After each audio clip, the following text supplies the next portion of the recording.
Do you think, okay, Tomlin is a guy that's going to decide, hey, he loves the Steelers too much, and it's just try to walk away gracefully. That's what I think. Whether it's this year or not, I think if that's what it comes down to. At some point, even the ownership is going to get tired of no playoff success, and it's going to be like Andy Reid. Andy Reid failed in Philadelphia, and look what he's doing in Kansas City. Tomlin can go somewhere else and succeed, but it's just not working out in Pittsburgh.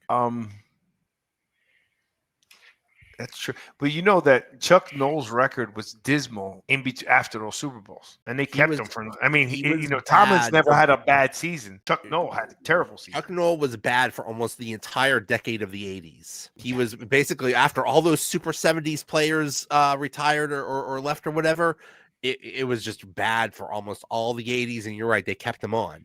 But Chuck Noll was there from 1970 to 1990. He was there for 20 years. Mike Tomlin is approaching 20 years. This will be his 18th or 19th year. So he's been there almost as long as Noll.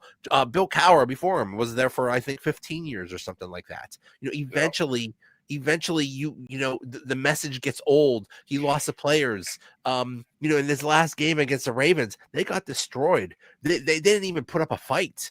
That's on the coaches. The coaches didn't motivate them properly. It's sad to say, but I mean, it's almost like you're happy for him during the season, and you're just not happy for them to be one and done. I mean, it's getting to the cowboy talk where we always talking about one and done.